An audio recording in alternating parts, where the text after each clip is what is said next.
Antes de adentrarnos en la historia, las hojas de otoño pintaban a Salem, Oregón, en tonos ámbar y carmesí cuando el 19 de octubre de 1974 amaneció con un frío brumoso. Elaine Whittaker tarareaba junto a la canción de Stevie Wonder You Haven't Done Nothing, que sonaba suavemente en la radio de su cocina mientras preparaba el desayuno para su familia. A sus 42 años, Elaine encarnaba los tiempos de cambio para las mujeres en Estados Unidos, pues tras haber trabajado como enfermera dedicada en el Hospital General de Salem durante casi 2 décadas, recientemente se había inscrito en clases nocturnas en el Community College de Shemetah, decidida a avanzar en su carrera en una época en la que las mujeres comenzaban a romper con los roles tradicionales. Afuera, en la modesta casa estilo rancho de la avenida Madrona, un repartidor en su bicicleta Schwinn lanzó el Morning Statesman Journal sobre el césped de los Dway, cuyos titulares hablaban de la reciente cumbre económica del presidente Ford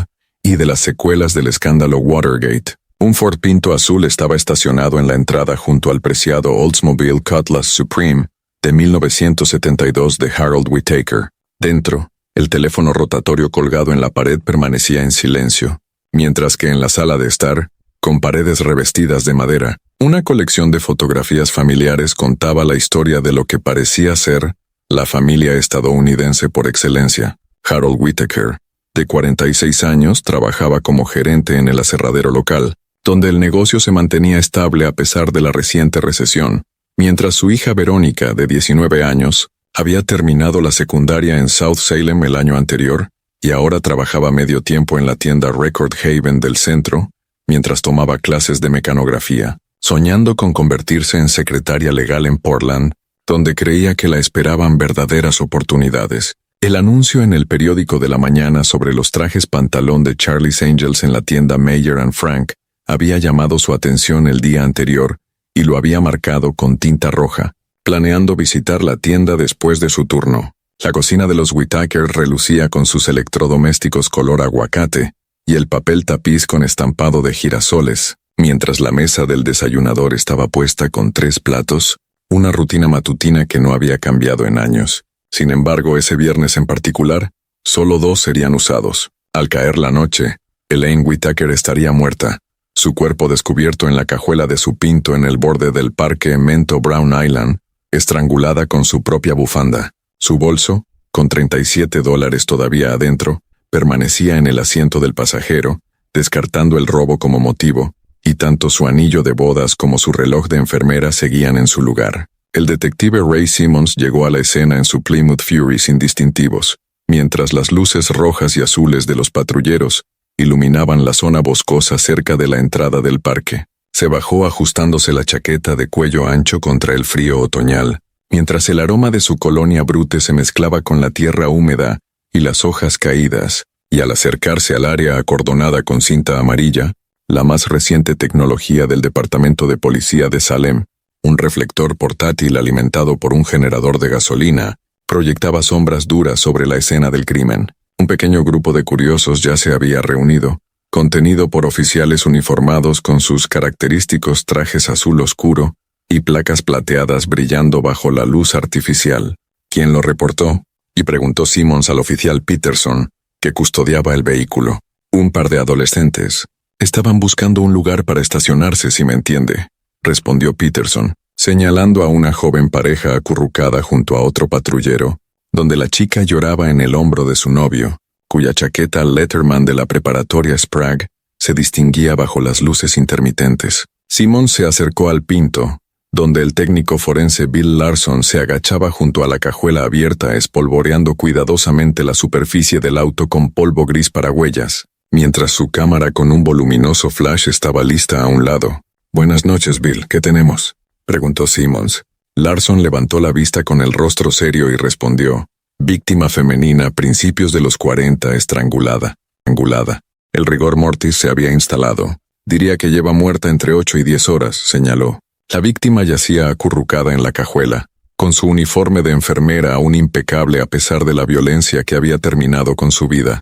Un colorido pañuelo de seda, regalo de cumpleaños de su esposo apenas unas semanas antes, estaba fuertemente anudado alrededor de su cuello. El estampado de girasoles amarillos quedaba ahora parcialmente oculto, por los moretones oscurecidos. Mientras Simmons inspeccionaba la escena, notó algo inusual. Una cinta de casete había caído entre el cuerpo y la pared interior del maletero. Con cuidado la recogió con su pañuelo. La etiqueta decía Carpenters, Close to You en una pulcra letra femenina. Más tarde descubriría que pertenecía a Veronica Whittaker. Guárdela, ordenó Simmons entregando la cinta a Larson. Y asegúrese de que tengamos suficientes fotos antes de que llegue el forense. El destello de la cámara Nikon de Larson iluminaba la lúgubre escena, con ráfagas de luz intensa, mientras documentaba meticulosamente la posición del cuerpo, el estado de la cajuela y el área circundante. En 1974, la documentación de escenas del crimen dependía casi por completo de la fotografía en película y de notas escritas a mano, muy lejos de la precisión digital que transformaría el trabajo forense décadas después. Para la medianoche, Harold y Veronica Whittaker habían sido notificados. Permanecían en shock en su sala de estar, Harold aferrando un vaso de whisky y Veronica con los ojos enrojecidos, aunque curiosamente secos. Los vecinos comenzaron a reunirse, trayendo cazuelas y ofreciendo consuelo en voces apagadas, mientras sus station wagons y sedanes se alineaban en la calle suburbana al propagarse la noticia del asesinato de boca en boca y a través de llamadas telefónicas apresuradas. ¿Se le ocurre a alguien que quisiera hacerle daño a su esposa, señor Whittaker?, preguntó Simmons con la libreta abierta y la pluma lista. Harold negó lentamente con la cabeza. Todos querían a Elaine. Los pacientes en el hospital siempre le mandaban tarjetas de agradecimiento. Ella ayudaba en las ventas de pasteles de la iglesia. Por el amor de Dios, iba a ser chaperona del baile de Halloween en la secundaria la próxima semana. Verónica permanecía rígida junto a su padre, poniendo de vez en cuando una mano reconfortante en su brazo. Mamá iba a ayudarme a ver departamentos en Portland el próximo mes, dijo en voz baja. Quería que tuviera mi propio lugar antes de Navidad.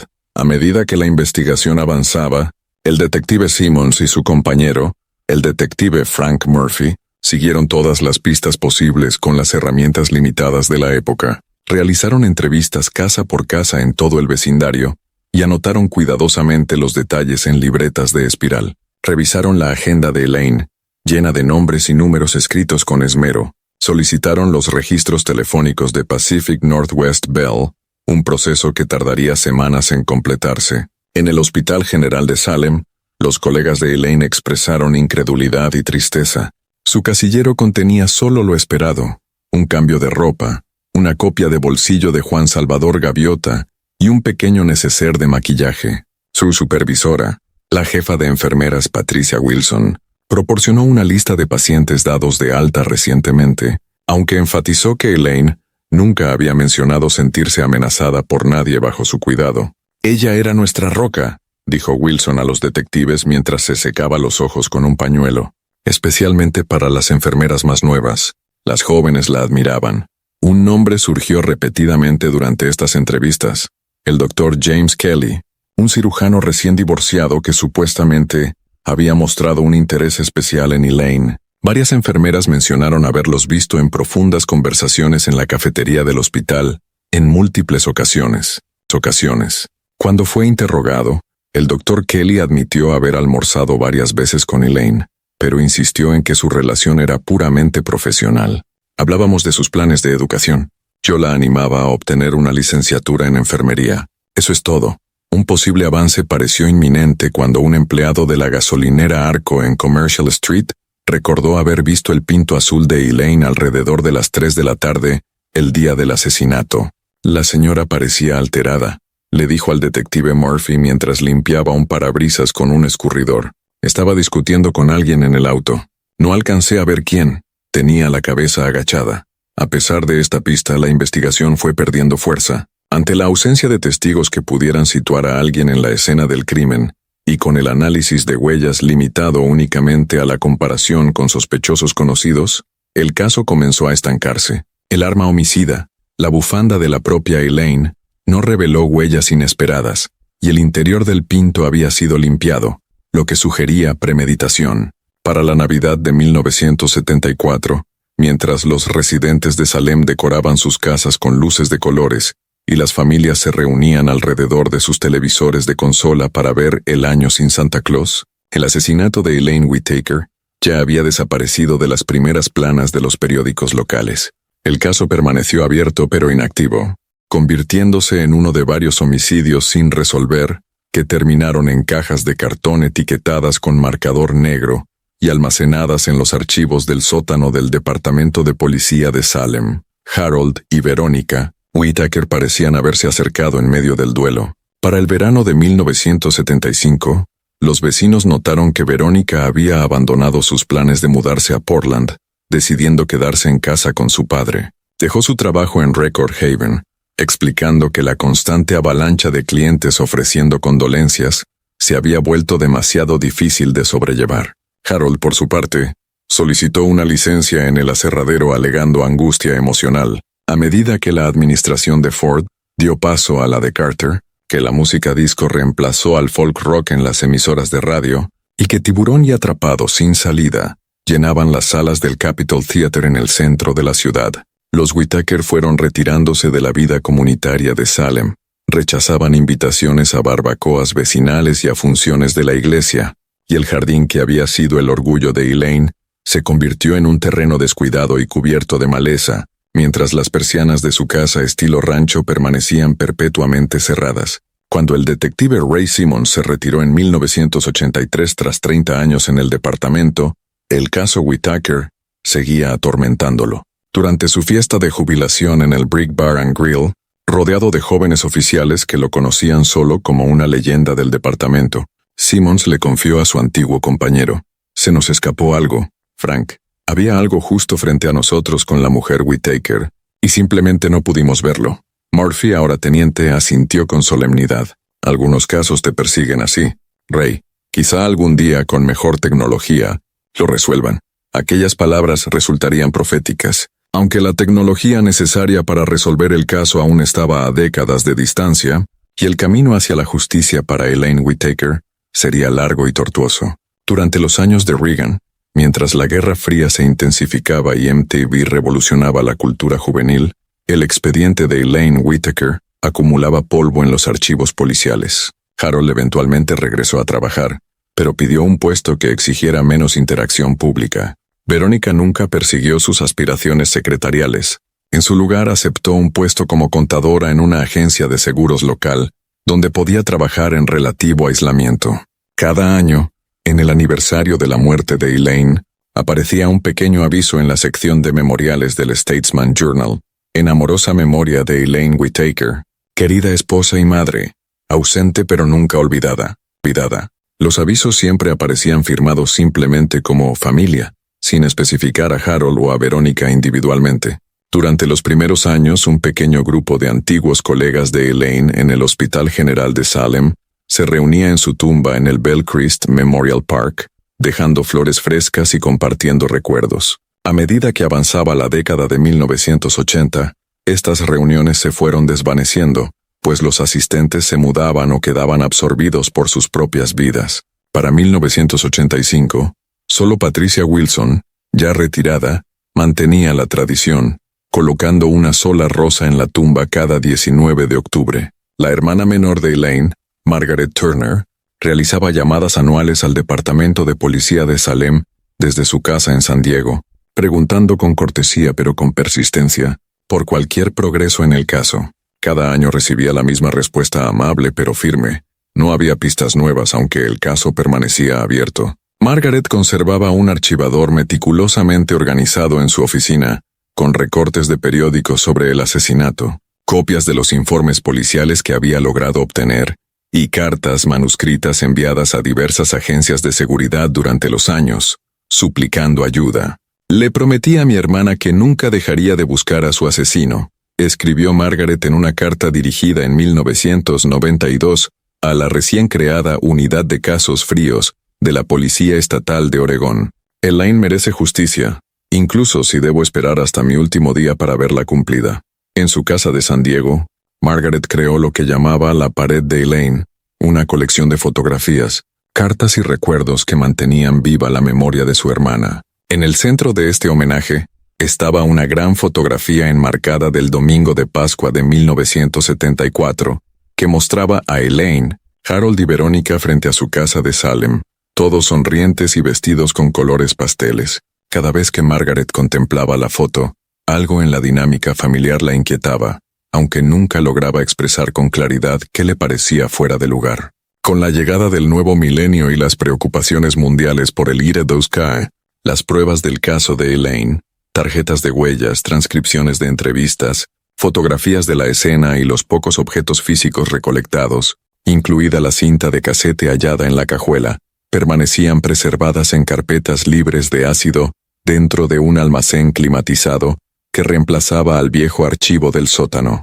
Los métodos de preservación habían mejorado, pero la tecnología necesaria para extraer nueva información de las pruebas antiguas aún no había alcanzado al Departamento de Policía de Salem. En el verano de 2006, Harold Whitaker falleció de un infarto a los 78 años. Su obituario mencionaba su carrera de 30 años en el aserradero, su membresía en el club local de Elks, y que había sido precedido en muerte por su amada esposa, Elaine. Verónica, de 51 años y aún soltera, heredó la casa familiar y los modestos ahorros de su padre. Los vecinos que asistieron al funeral en la primera iglesia presbiteriana notaron lo poco que Verónica había cambiado con el paso de las décadas. Aún delgada, aún reservada, ahora con el cabello gris acero, pero peinado con el mismo estilo a la altura de los hombros que había usado desde joven. Tras el funeral de Harold, Margaret Turner visitó Salem por primera vez en muchos años. Se hospedó en el Phoenix Grand Hotel del centro, incapaz de aceptar la poco sincera invitación de Verónica para quedarse en la casa familiar. Las cuñadas mantuvieron una relación cortés pero distante durante la visita, sus conversaciones limitadas a banalidades y asuntos prácticos relacionados con la herencia de Harold. Antes de regresar a San Diego, Margaret visitó el Departamento de Policía de Salem, donde se sorprendió al ser recibida por el teniente Carlos Méndez, jefe de la recientemente ampliada Unidad de Casos Fríos. Financiada por una subvención federal, la unidad había comenzado el meticuloso proceso de digitalizar los viejos expedientes y aplicar técnicas forenses modernas a las pruebas preservadas cuando era posible. No hemos olvidado a su hermana, señora Turner, le aseguró Méndez, ofreciéndole un asiento en su oficina donde una computadora había reemplazado a la máquina de escribir de épocas anteriores. De hecho, estamos revisando varios casos de los años 70 y 80. La tecnología de ADN ha avanzado muchísimo. El corazón de Margaret se aceleró. ¿Tienen pruebas de ADN del caso de Elaine?, preguntó Margaret. Aún no lo sabemos, admitió Méndez. Estamos catalogando todo lo que se recogió y determinando qué podría proporcionar material analizable. Los estándares eran diferentes en aquel entonces. Margaret metió la mano en su bolso y sacó una pequeña bolsa de plástico que contenía un cepillo de plata. Era Elaine. Lo tomé de su casa después del funeral. Pensé que algún día podría servir. Méndez aceptó el cepillo con cuidado. Esto podría ser extremadamente valioso. Señora Turner, gracias. 2 años después, en septiembre de 2008, mientras los estadounidenses se preocupaban por el colapso de la economía y debatían la inminente elección presidencial entre Barack Obama y John McCain, la detective Sarah Chen de la Unidad de Casos Fríos de Salem retiró una caja de cartón etiquetada Whitaker Oct 1974 de un estante metálico. Recién graduada del programa de Ciencias Forenses de la Universidad Estatal de Portland, Chen había sido asignada para revisar el caso como parte del examen sistemático de homicidios no resueltos de la unidad. En un laboratorio brillantemente iluminado, que habría parecido ciencia ficción para Ray Simmons y Frank Murphy, Chen desempacó cuidadosamente la caja, fotografiando cada objeto con una cámara digital a medida que lo sacaba. La cinta de casete encontrada en la cajuela, ya un artefacto vintage en la era de los iPods y la música digital, llamó de inmediato su atención. A diferencia de otras pruebas, la cinta nunca se había reproducido, pues se había considerado irrelevante para el crimen, simplemente una posesión personal de la víctima. Usando un viejo Sony Walkman prestado por el técnico de evidencias del departamento, Chen insertó con cuidado la cinta y presionó play. En lugar de la música de The Carpenters indicada en la etiqueta, escuchó la voz de una mujer agitada e íntima. No lo soporto más, papá. Ella sospecha algo. Ayer la vi revisando mi cajón. Va a encontrar las cartas. Hubo una pausa, seguida de la voz de un hombre, baja y tensa. Tenemos que ser más cuidadosos, Ronnie. Sabes cómo se pone cuando sospecha. Pero ya no quiero ser cuidadosa. continuó la voz de la mujer. Quiero que estemos juntos. Realmente juntos, nada más de escondernos. Sabes que no es tan sencillo. Podría serlo sin ella. La cinta se detuvo de golpe. Chen permaneció inmóvil, asimilando las implicaciones de lo que acababa de escuchar. Tras un momento, buscó el expediente del caso y localizó rápidamente las declaraciones dadas por Harold y Veronica Whittaker la noche del asesinato. Las muestras de escritura incluidas en el archivo confirmaron su sospecha. La letra prolija en la etiqueta del casete coincidía con la de Verónica. En cuestión de horas, el teniente Méndez reunió a la unidad de casos fríos en la sala de conferencias, donde Chen reprodujo la cinta para sus colegas. La sala permaneció en silencio después de que la grabación terminara, con el peso de secretos de décadas flotando en el aire. Verónica llama a su padre papá en la grabación, señaló Chen, y él la llama Ronnie. Las implicaciones son perturbadoras. Méndez asintió con gravedad. No saquemos conclusiones apresuradas, pero esto ciertamente cambia el enfoque de nuestra investigación. Necesitamos localizar a Verónica Whittaker. Una rápida búsqueda en la base de datos reveló que Verónica aún vivía en la casa familiar de la avenida Madrona. Se había jubilado anticipadamente de la agencia de seguros 5 años antes, alegando problemas de salud. Los registros de impuestos a la propiedad mostraban que la casa estaba totalmente pagada, y las facturas de servicios reflejaban un consumo normal para una sola persona. Antes de acercarse a Verónica, el equipo decidió reexaminar todas las pruebas físicas utilizando técnicas modernas. El cabello recuperado del cepillo de Elaine proporcionó un perfil de ADN mitocondrial que podía compararse con cualquier material biológico hallado en las pruebas preservadas. La bufanda utilizada para estrangularla arrojó resultados inesperados. Bajo las capas del propio ADN de la víctima, los científicos forenses descubrieron células de piel de otras 2 personas. Paralelamente a la nueva revisión forense, la detective Chen y el teniente Méndez comenzaron a investigar la historia familiar de los Whittaker, utilizando recursos digitales que no estaban disponibles para los investigadores originales. Descubrieron que en 1973, el año anterior al asesinato, Harold había contratado una póliza de seguro de vida sustancial a nombre de Elaine. Más revelador aún, encontraron registros que mostraban que Verónica había abandonado abruptamente un programa secretarial en Kmakita Community College apenas unas semanas antes de la muerte de su madre, a pesar de haber pagado la matrícula del semestre completo. Antiguos vecinos localizados mediante registros de propiedad y redes sociales ofrecieron nuevas perspectivas sobre la dinámica familiar. Martha Johansson, ahora residente en una comunidad de retiro en Eugene, recordó un perturbador incidente del verano de 1974.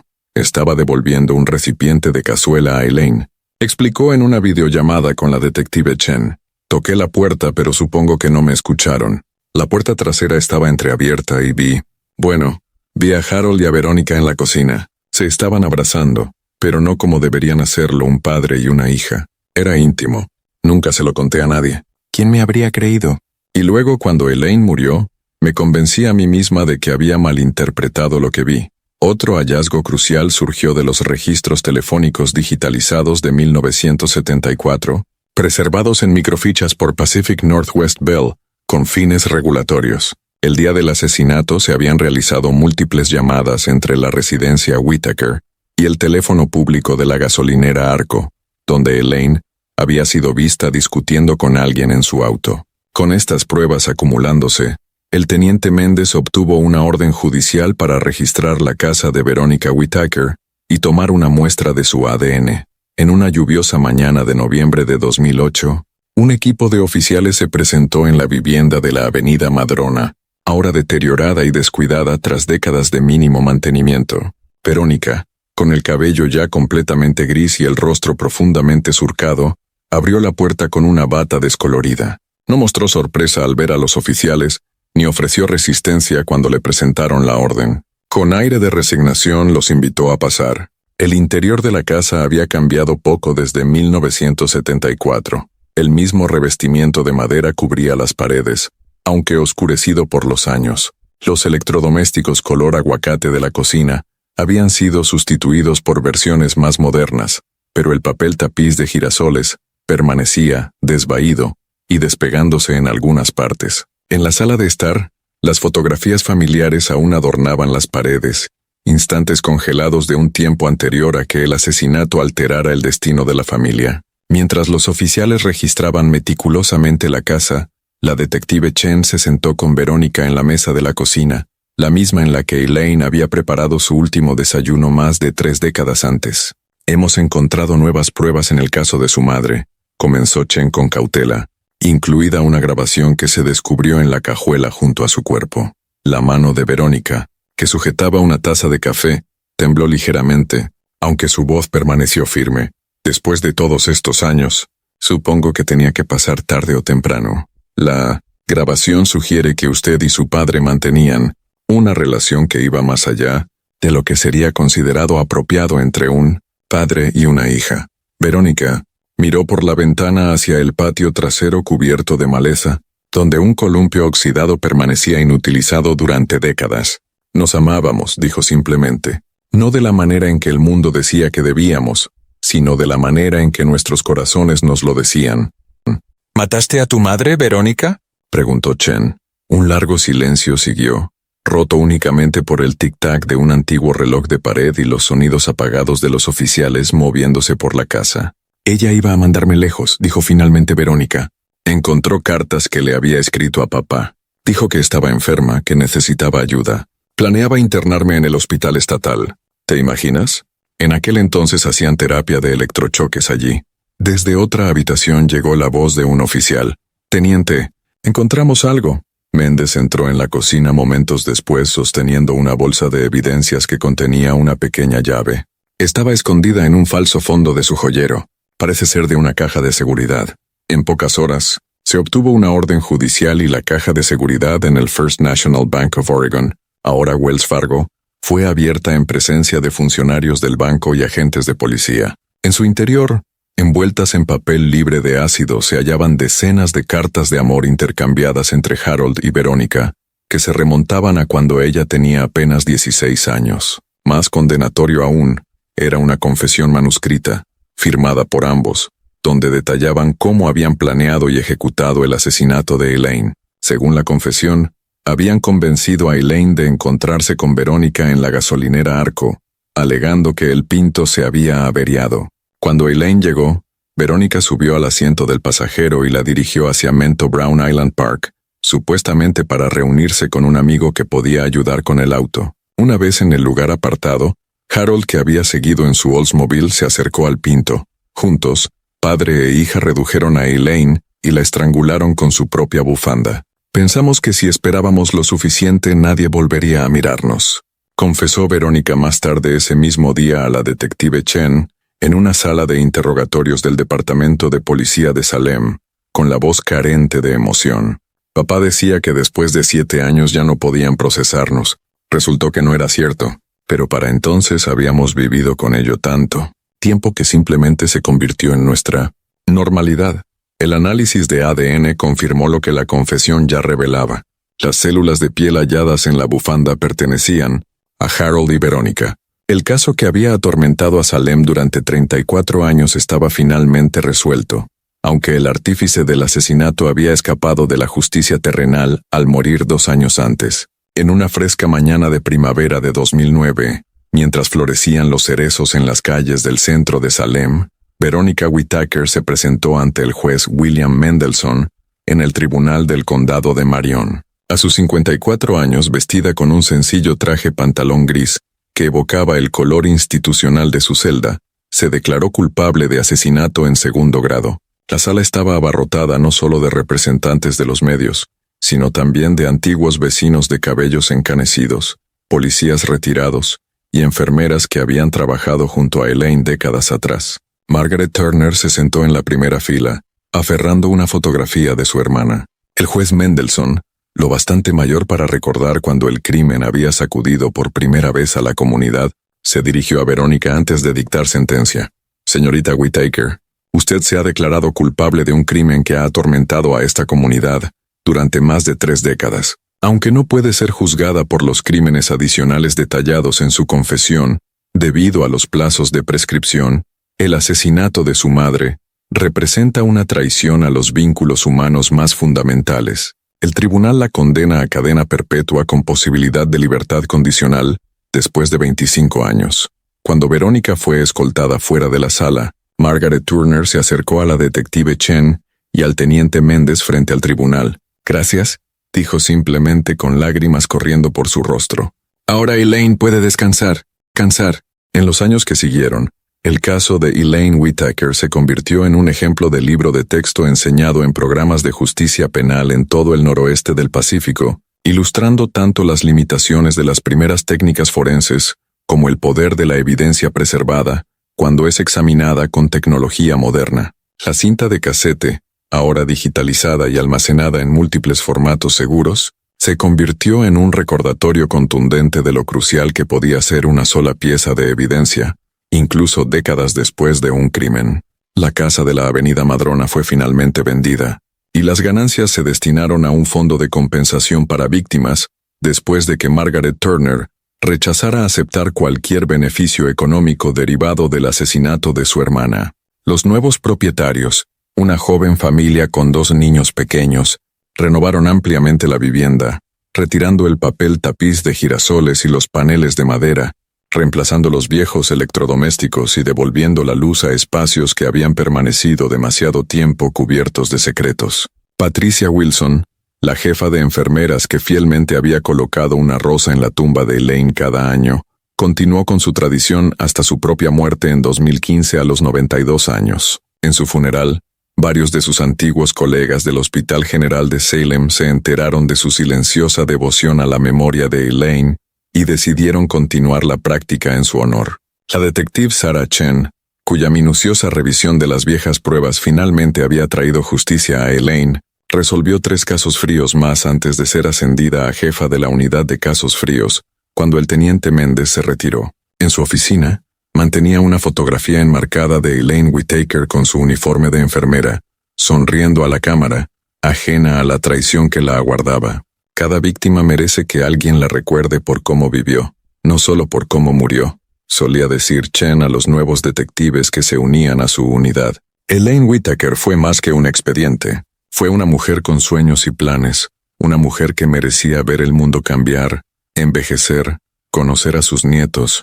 Nuestro trabajo no es solo atrapar asesinos, es honrar las vidas que fueron arrebatadas. El 19 de octubre de 2023, casi 50 años después del asesinato de Elaine, tuvo lugar una pequeña reunión en el Belcrest Memorial Park.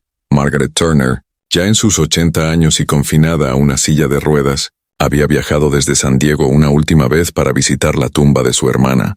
La acompañaban la detective Chen, ahora con mechones grises en el cabello, y varios estudiantes de enfermería del Caqueta Community College, beneficiarios de la beca conmemorativa Elaine Whittaker, establecida por Margaret para apoyar a futuros profesionales de la salud. Al colocar rosas blancas sobre la tumba, ahora marcada con una nueva lápida que describía a Elaine como «amada hermana», enfermera dedicada, buscadora de conocimiento, una suave brisa otoñal agitó las hojas a su alrededor, evocando aquel día de octubre tantos años atrás, cuando la vida de una mujer fue arrebatada por quienes más debían haberla protegido. «Las ruedas de la justicia giran lentamente», dijo Margaret a los estudiantes reunidos a su alrededor. «Pero Kiran, recuerden eso en sus carreras y en sus vidas. La verdad siempre encuentra la forma de surgir incluso desde los lugares más oscuros». A lo lejos, el perfil urbano de Salem se recortaba contra el cielo nublado, la ciudad cambiada pero reconocible, al igual que el sistema de justicia que finalmente había cerrado uno de sus casos fríos más inquietantes. Aquel crimen del pasado había encontrado resolución moderna, uniendo generaciones y tecnologías en la búsqueda perdurable de la verdad. Para los familiares de otras víctimas cuyos casos permanecían sin resolver, la historia de Elaine Whittaker ofrecía un bien precioso: esperanza de que algún día, ya fuera mediante avances científicos, una confesión largamente oculta, o la dedicación incansable de investigadores que se niegan a permitir que el pasado sea olvidado, la justicia también llegara a sus seres queridos. En los archivos del Departamento de Policía de Salem, la caja etiquetada Whittaker Eoct 1974 había sido reetiquetada con una sola palabra escrita en marcador rojo: resuelto. Sin embargo, el espíritu de Elaine Whittaker vivía, no solo como víctima de un crimen impactante, sino como símbolo del deseo humano perdurable de verdad y del cierre que solo la justicia puede brindar.